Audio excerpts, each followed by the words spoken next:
2020년 천재 바둑 기사라 불리는 13살의 한 소녀가 인공지능을 이용해서 온라인 바둑 대회에서 부정 우승을 한 사건이 일어났습니다. 이 소녀는 5살 때부터 어린이 바둑 대회에서 두각을 나타내어 천재로 주목받았죠. 하지만 바둑 AI 프로그램을 이용해서 상대를 이긴 사실이 발각되었습니다. 이세돌이 알파고의 대결 이후 6년이 지났습니다.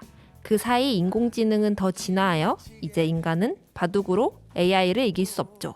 바둑뿐일까요? AI 인공지능이 계산과 암기의 영역을 넘어 그림을 그리고 소설을 쓰고 음악을 작곡하기도 합니다.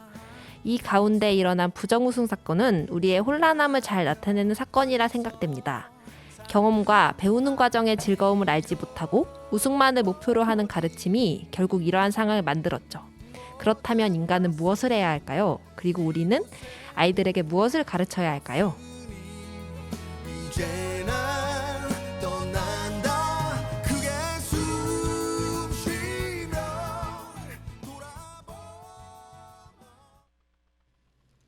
네, 서태지의 휴먼 드림 노래 듣고 왔습니다. 안녕하세요. 사회적 협동조합 꿈꾸는 배낭의 구성원들과 함께 만드는 특별기획 라디오 꿈꾸는 사람들입니다. 네, 다들 인사 부탁드립니다. 안녕하세요. 효선입니다. 네. 안녕하세요. 오혜령입니다. 저는 오늘의 진행을 맡은 봄입니다.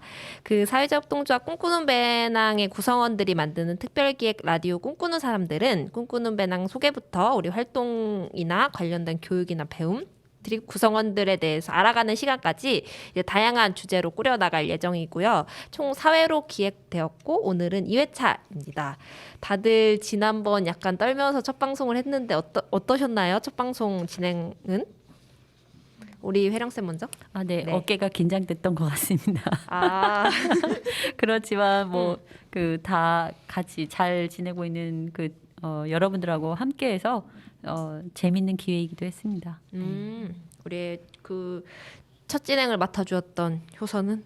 네, 저는 너무 떨렸고요. 오랜만에 대본도 쓰고 무언가를 하려고 하니까 사실 좀 긴장되고 되게 지난번에 얘기했던 건 긴장되고 그다음에 또 사실 라디오나 이런 거는 매체는 또 얼굴이 보이지 않는 거여서 진짜 막 천천히 말하는 게 중요하다고 PD님이 계속 얘기를 해주시고 하셨지만 네, 긴장이 돼가지고 아주 그냥 거의 랩을 하듯이 속수풀 랩을 하듯이 얘기한 것 같아가지고 네, 이번에는 좀 천천히 해보려고 합니다. 네. 아니 효선은 어쨌든 저희 청년살이 사실 진행을 했었잖아요. 네. 그래서 경험자인데 경험자임에도 많이 떨렸나요? 네, 거의 한 3개월? 6개월 정도 저희가 끝내고 네. 그만한 것 같은데 네, 그래서 그런지 다시 오랜만에 하려고 하니까 떨렸고 지난번에 얘기했듯이 저는 약간 매체랑은 안 맞는 것 같아요. 무언가 안 보이는 사람들 앞에서 서서 무언가를 하는 게 그렇게 편하진 않은 것 같아요. 그럼 보이는 사람들 앞에서는 잘하겠군요. 네. 죄송해요. 그것도 아닌 것 같아요. 제가 그냥 무대 체질이 아닙니다. 판 깔아놓으면 못하는 스타일 있잖아요. 네, 그런 스타일이라서 네. 네, 그렇습니다. 저도 어쨌든 효선이랑 앞서 말했던 청년살이 활동을 그 프로그램 진행을 했었는데 그럼에도 불구하고 역시 다시 오랜만에 하려니까 다시 약간 리셋되는 느낌이 좀 들었어요. 그래서 그렇지만 그래도 한번 해봤다고 이래서 이제 경력직 하는데 이게 진짜 처음이었으면 되게 많이 긴장되고 말 어버버 했을 텐데 네, 저처럼 대본을 읽듯이 그랬겠죠. 저도 처음에 처음 횟수에는 그랬었는데 맞아요. 그래도 그거를 저희가 그때 한 몇 회 정도 했었죠? 기억나나요? 꽤 많이 했던 것 같은데 그래서 오랫동안 해가지고 그래도 했던 이제 조금 있어서 처음보다는 아주 덜 긴장했던 것 같습니다.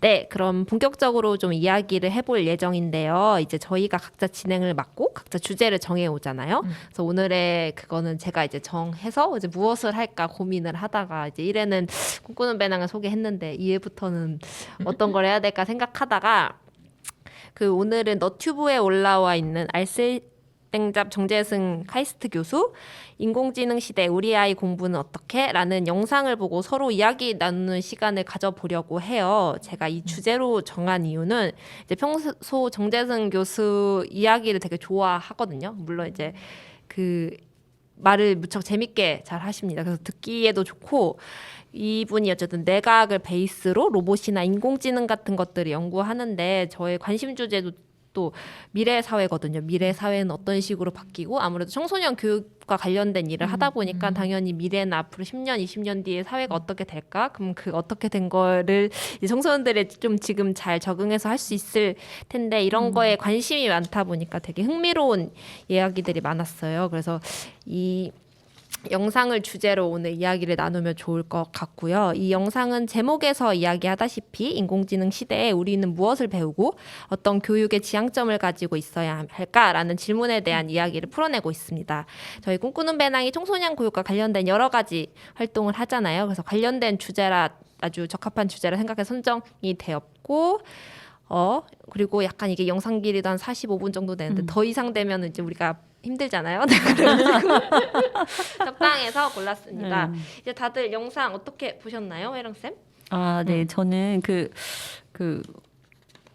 인공지능 이야기는 많이 들었지만 우리가 이제 살 인공지능 시대에 대해서 지금 아직까지 무슨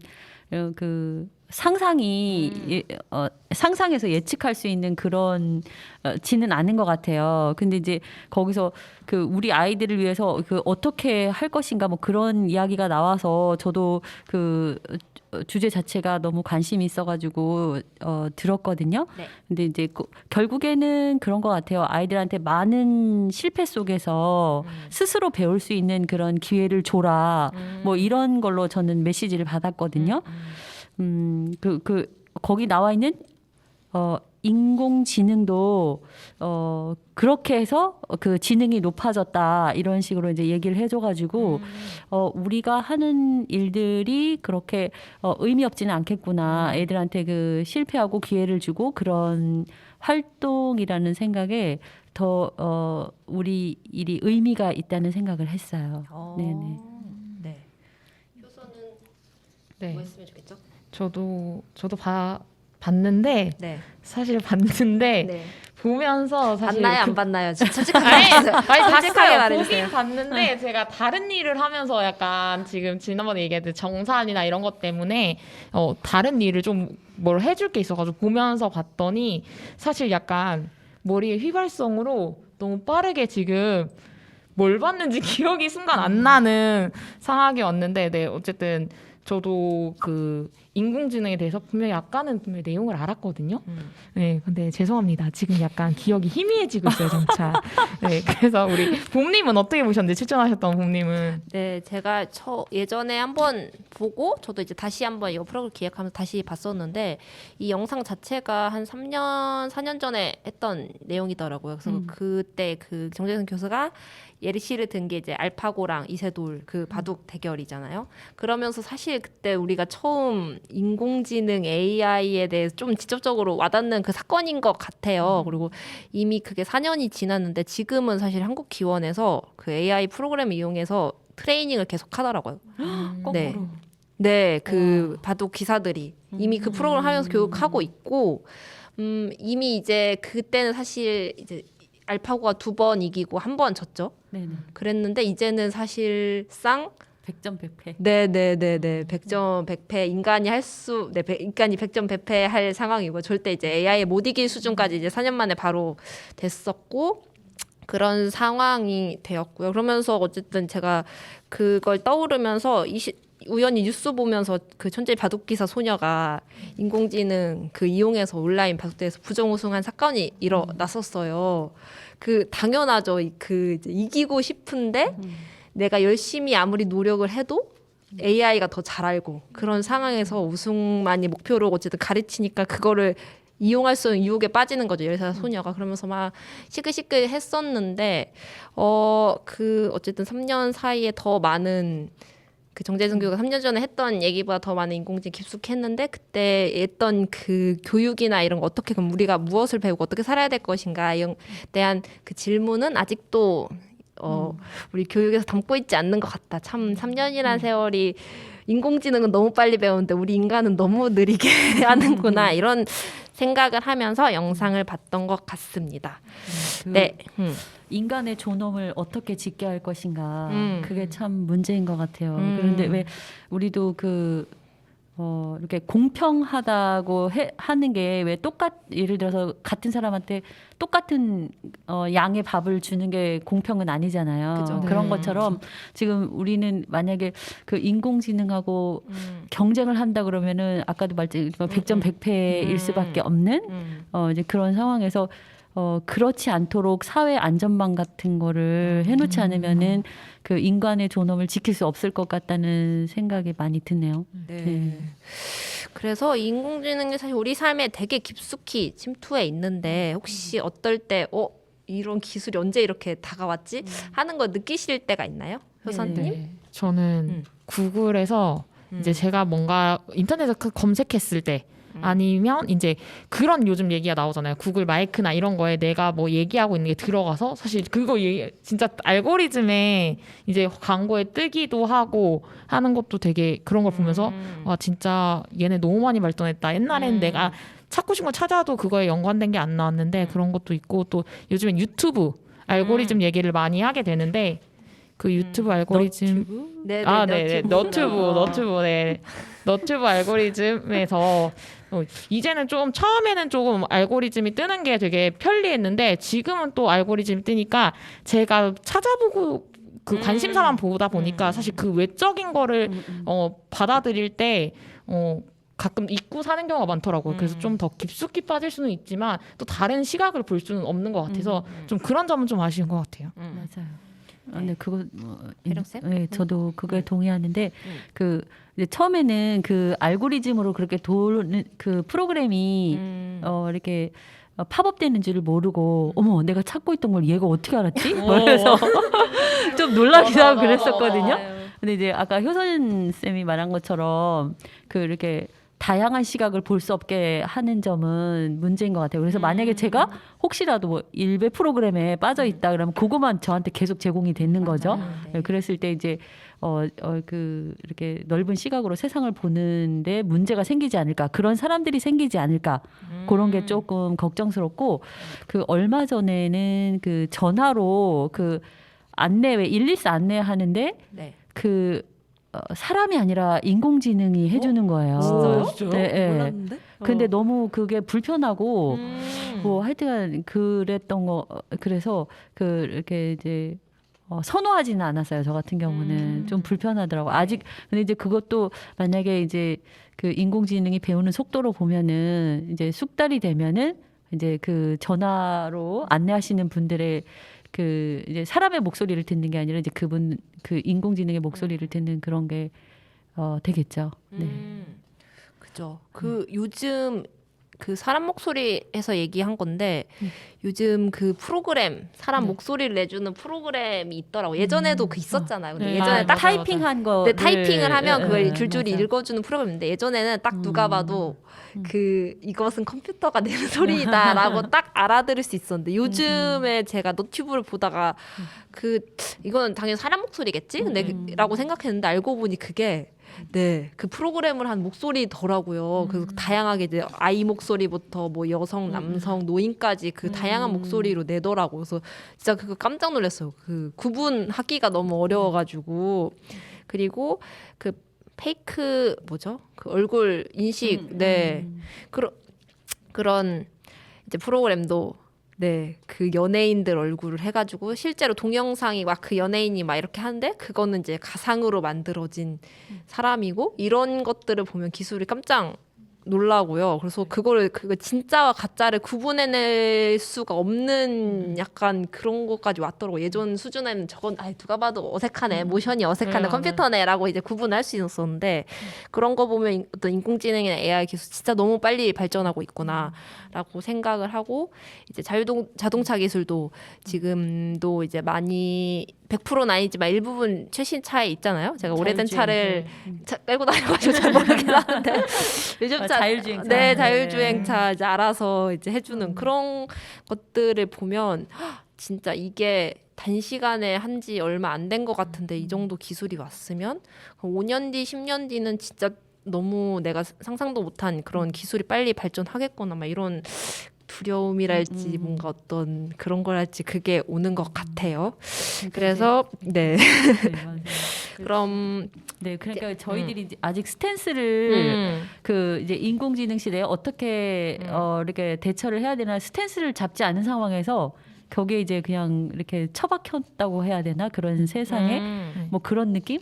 네, 네. 그래서 두려운 게 맞는 것 같아요. 그리고 아까 네. 얘기했지만 딥페이크 기술이나 이런 것도 그렇지만 저도 유튜브로 뭘 봤는데 어떤 인공지능이 한 사람을 대변하는 거예요. 그래서 그 사람의 과거까지 다 알아서 그 과거의 친구가 야 너 우리 대학 때 뭐 했는지 기억나면 그 과거를 다 알고 있어. 다 얘기를 해주는 거예요. 그러면서 아 우리 그때 동방에 이런 데 많이 갔었고 이런 데 많이 갔었잖아. 우리 자주 가던 주점 기억해? 라고 하니까 그걸 다 얘기를 하는 거예요. 그걸 보면서 또 한번 되게 놀랍기도 하지만 좀 무서운 것 같기도 해요. 기계가 날 대체할 수 있겠다라는 생각에. 네. 그러면 이쯤에서 이제 노래를 한 곡 듣고 오겠는데요. 네, 두 번째 곡은 회령쌤이 선곡해주신 세컨드 말처인데 그 원하는 하우저라는 네, 첼리스트가 없어가지고 유키쿠라 뭐야? 그 일본 네, 그 부분이 이제 한 노래 듣고 오겠습니다. 네. 네, 유키구라모토의 세컨드 왈츠 연주곡 듣고 왔습니다. 계속해서 이야기를 나눠볼 텐데요. 사실 요즘이 이제 자고 일어나면서 어떤 새로운 기술이나 그런 게 생기는 시대잖아요. 사실 젊다고 생각하는 저도 어떤 요즘에 새로운 전자기기나 프로그램들이 나오면 너무 생소한 느낌이에요.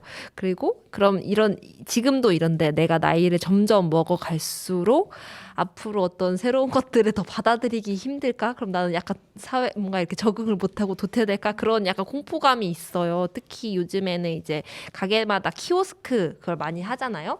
근데 뉴스에도 나왔는데 이제 키오스크가 장애인들이나 노인들의 그 진입 장벽을 되게 높이고 있더라고요. 그 주문하기도 사실 저희 아버지만 하더라도 그거 잘 사용을 못 하시거든요. 저 말입니까?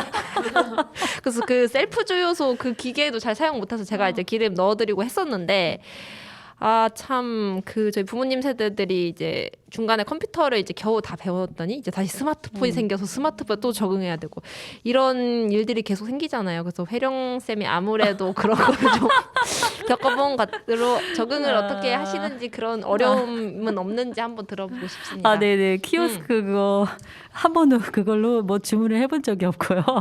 네. 다 알아서들 네.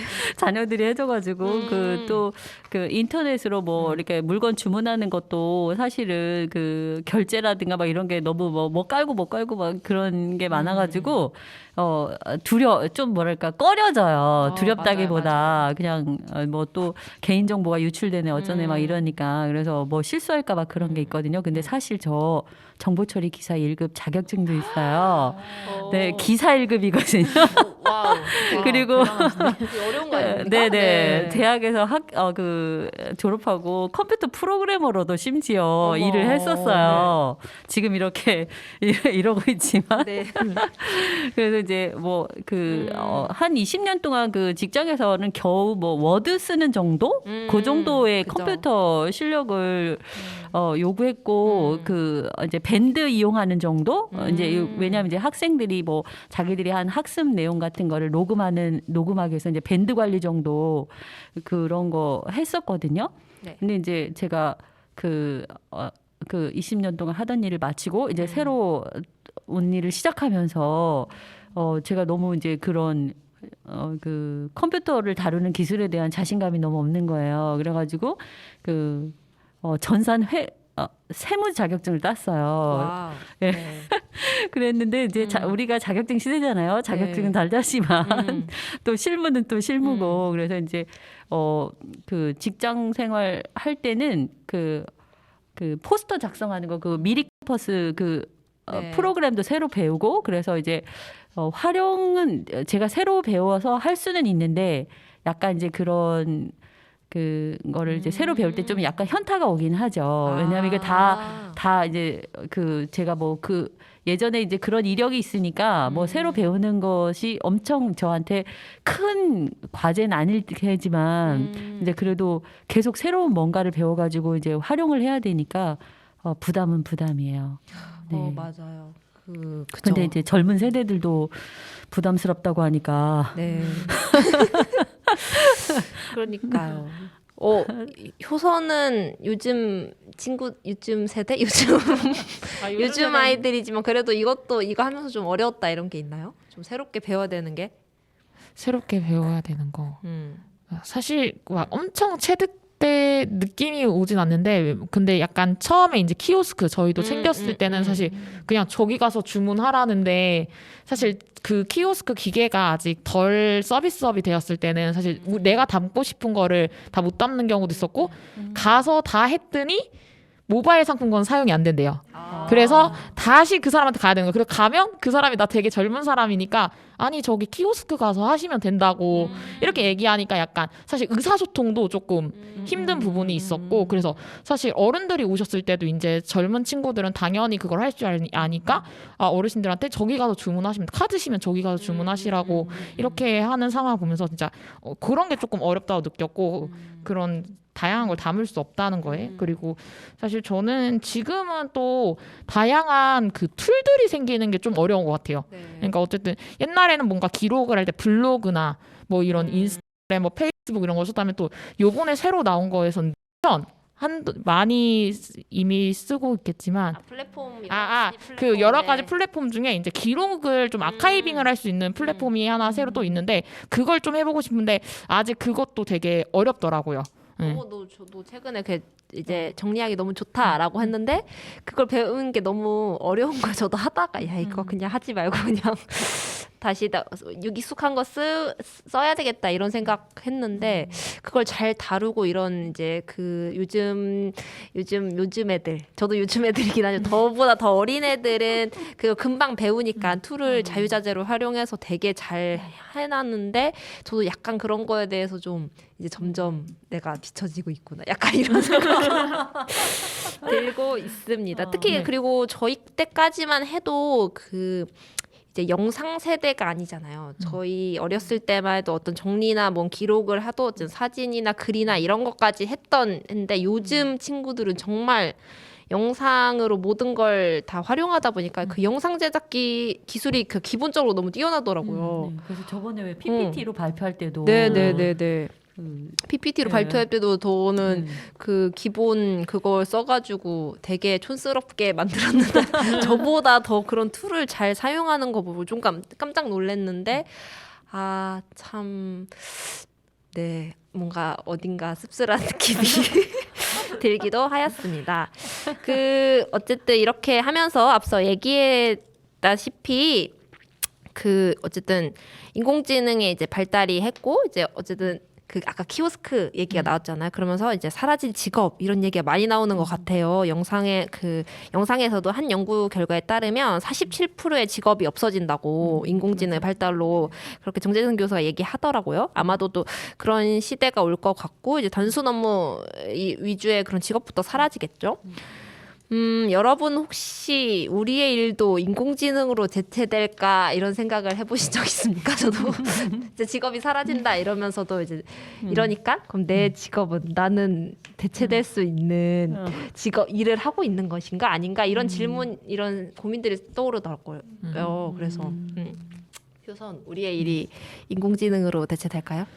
저는 반반인 것 같은데 그 부분에 따라 다를 것 같아요. 어쨌든 뭐 문서 처리를 하거나 이런 부분에 대해서는 사실 그렇게 좀 될 것 같기도 하고 가끔은 그런 생각도 해요. 아까 얘기했듯이 어떤 사람의 과거나 미래를 이제 이렇게 SNS나 이런 거에 다 결집돼 있다 보니까 그걸 답변할 수 있다 그랬잖아요. 그래서 사실 저는 이제 상담을 하고 아이들을 만나는 거는 사실 우리가 할 수 있는 활동의 업무가 아닐까라고 생각했는데 이제 잘못하다가는 그 아이들을 상담하고 그 아이들의 기록을 사실 머릿속에서 바로 또 가져올 수 있는 그런 AI들이 생기면 사실 이제는 어떻게 보면은 사람들이 상담할 때 가장 어려워하는 것들이 그 감정을 이입하거나 이럴 때가 가끔 힘든데 사실 그런 거를 배제하고 할 수 있는 로봇이 또 생긴다고 하면 사실 우리 일이 어디까지 침범이 될까 그리고 우리 일이 진짜 로봇이 대체할 수 없는 일인가라는 고민 들게 해서 사실 저는 모르겠어요. 사실 로봇이 대체할 수도 있다고 생각을 합니다. 또 한편으로. 네. 회령 쌤은 네, 저는 이제 예를 들어서 책을 읽어주는 것을 예를 들으면요. 요즘에 책 읽어주는 그런 뭐랄까 라디오들이 많잖아요. 네네네네. 그래서 이제 그거를 듣는 것과 엄마가 아니면 아빠가 아이한테 책을 읽어주는 것과 차이가 무엇일까?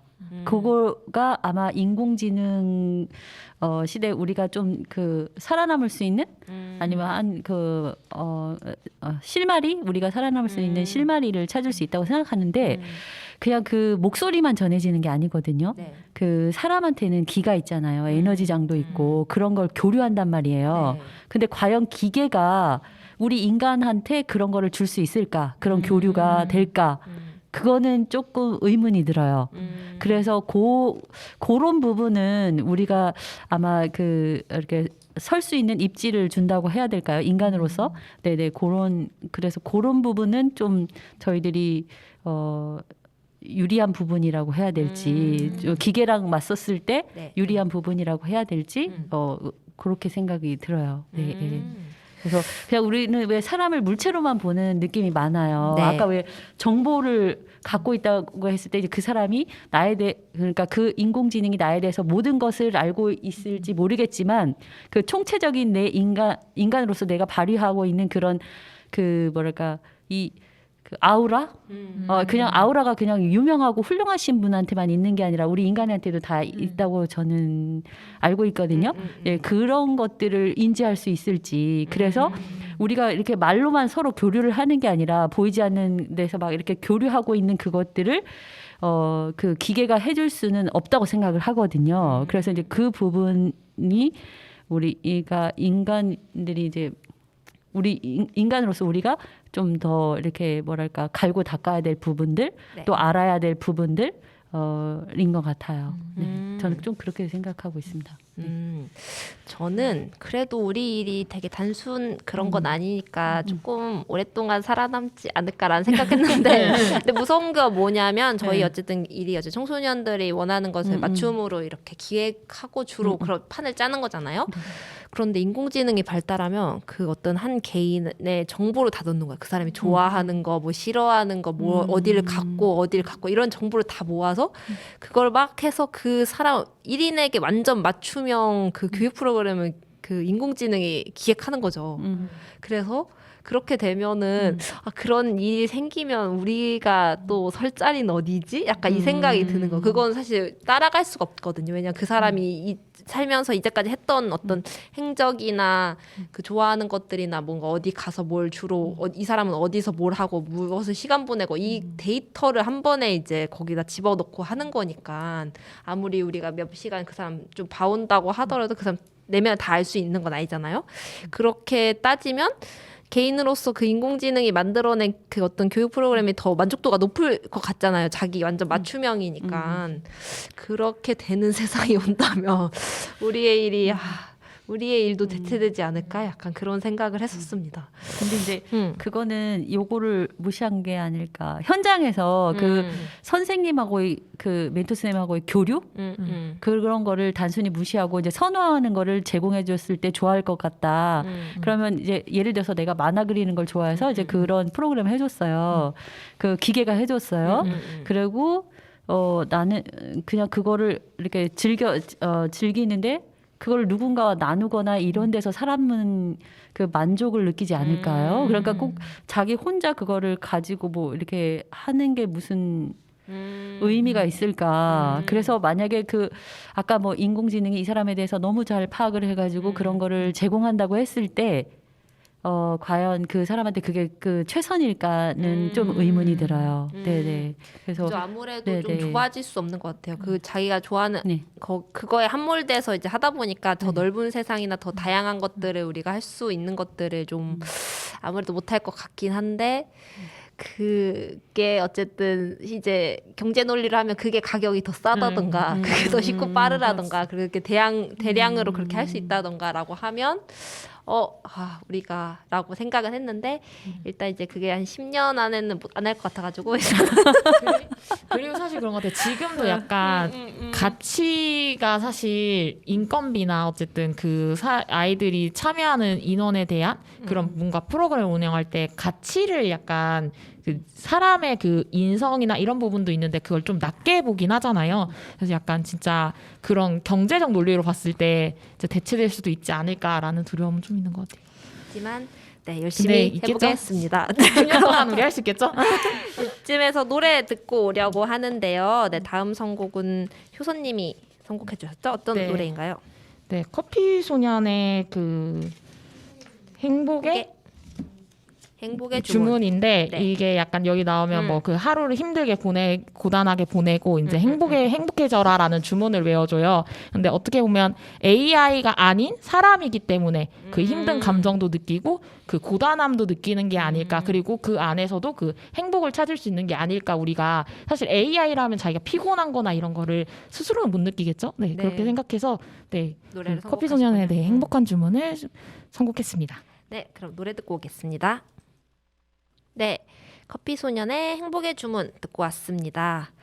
그 우리 정재승 교수가 얘기한 인공지능 시대 우리 아이 공부는 어떻게? 라는 영상을 보고 계속 대화를 나누고 있는데요. 결국 이 영상이 하고 싶은 말은 인공지능에 의해 쉽게 대체될 만한 인재를 길러내는 한국 교육이 바뀌어야 한다고 말하고 있습니다.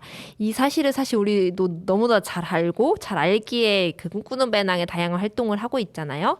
여기에 특히 중요한 인재는 어떤 통합이나 융합, 그 다양한 능력을 고루고루 잘 발달시키는 인재가 너무 필요하고 중요하다 이런 얘기가 나와요. 그 자네와 우네를 잘 발달시키자라고 하는데 혹시 여러분만의 개발하고 싶은 분야 혹은 이거는 되게 유독 어려워하는 분야가 있나요? 혜령 쌤? 뭐 이렇게 그 즉흥적으로 이렇게 네. 생각을 말하고 뭐 이런 부분 사람들 앞에서 자기 생각을 이제 잘 정리해가지고 이야기하는 거 그런 거가 조금 어려워요. 네, 사실은 뭐 말을 전혀 못하는 건 아니지만 그 부담이 되게 크죠. 네네. 그러니까 그런 네. 발표자리나 이런 것을 약간 네, 그 네. 저도 준비해가는 원고를 읽는 것은 좀 괜찮아 하는데 그 순간적인 스피치 네네네. 스피치하는 거 너무너무 어렵더라고요. 그 맞아요. 순간적으로 이제 생각을 정리를 해서 딱 조리 있게 말해야 되는데 맞아요. 약간 내가 얘기하고 있으면 약간 유체 이탈이 돼요. 그 얘기하고 있으면서도 내가 이게 무슨 말을 하고 있는 건지 문법도 안 맞고 상황도 안 맞는 이 말을 내가 왜 하고 있는 건지라고 내뱉으면서 한쪽으로 생각하고 있거든요. 그런 거 보면 그 능력이 진짜 특히 우리 한국 교육이 네. 말하는 자기 의견을 얘기하고 토론하는 문화가 아니잖아요. 그렇죠. 자기를 또 표현하는 것도 아니고 감추는 좀 그런 문화였기 그래서 때문에 이제 네네, 외국 그렇죠. 대학에 간 유학생들이 제일 어려워하는 분야가 수업 중에 그런 것들이 되게 자유롭게 순간적으로 스피치하고 토론하고 이런 문화가 너무 있는데 네 생각. 네 생각은 뭐니? 넌 어떻게 생각하니라고 순간적으로 교수를 계속 물어보는데 그런 교육을 안 받다가 딱 유학 가서 그렇게 하고 그걸 너무도 능숙하게 잘하는 다른 그 현지인 을 보면서 되게 너무 내가 잘못된 교육을 받고 이렇게 깨달았다는 일화가 많잖아요. 그거 정말 필요한 네. 그리고 이제 뭐 그런 거 있잖아요. 나의 한계가 인간으로서 나의 한계가 어디까지일까. 그래서 그 이제 그 왜 세미라 그림도 그렸고 그 전에는 그 이제 크레파스로 또 그림 그리고 이제 음악으로는 뭐 첼로를 하고 그런 식으로 이제 다방면으로 그러니까 내가 아이는 아니지만 저는 그 뭐 죽을 때까지 배우는 사람으로서 이제 그렇게 나 자신을 실험해 보는 거를 많이 하는데 그 이제 첼로 같은 거 이렇게 들어보면은 다른 사람이 연주하는 게 너무 이제 아름답고 막 이렇게 그런데 제가 그 정도는 아니죠. 그래서 이제 그런 것도 한번 그런 할 수 있으면 그 재능을 어디까지 갈고 닦을 수 있는지 해보고 싶고 뭐 그렇습니다. 네.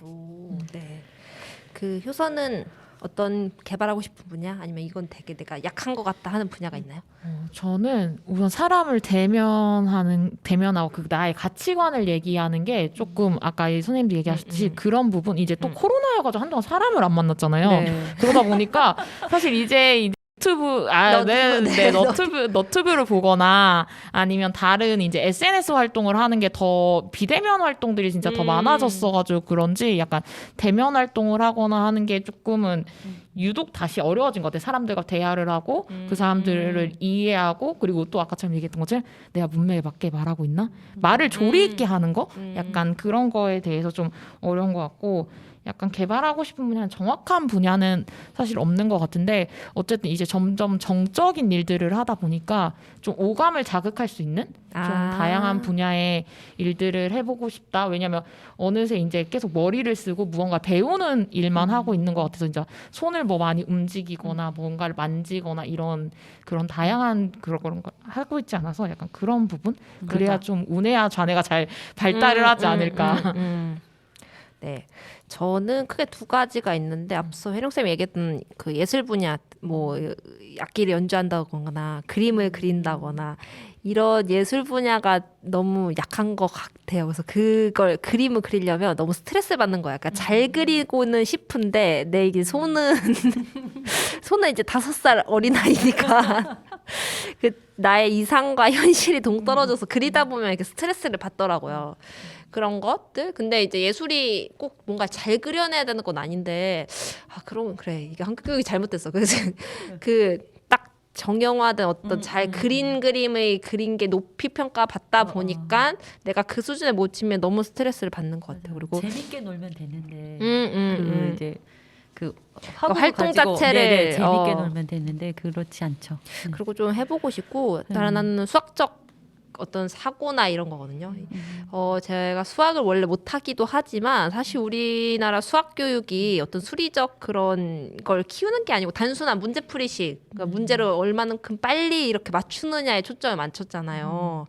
그래서 예전에 그저 학습지를 만약에 하면은 그 더하기 뭐 뺄셈 이런 걸 계속 뭐 기계처럼 막 이렇게 하더라고요. 그거 보니까 그렇게 하다 보니까 어떤 수리적으로 논리적으로 어떤 추론해내는 그 능력이 좀 부족하다. 그래서 그것만 보면 일단 좀 이게 너무 어렵게 느껴지고 네 그런 것 같아요. 그래서 그런 것들이 참 살면서 필요한데 내가 너무 그렇게 수리적으로 논리적으로 추론할 수 있는 교육을 받지도 못했고 수학이라는 어떤 딱 선입견이 좀 있는 것 같아요. 수학에 대해서 수학이 막 되게 예술이다 뭐 그런 얘기를 많이 하시는데 철학이다 예술이다 그 수학 교수들이 이제 그런 얘기를 많이 하는데 아니 수학은 그냥 문제풀이 아니야 뭐가 예술이고 뭐가 철학이라는 거야 약간 그래서 그런 쪽으로 발달시키고 싶다라는 생각이 있습니다. 그러니까 지금 이제 얘기한 건 결국에 우리나라 한국 교육의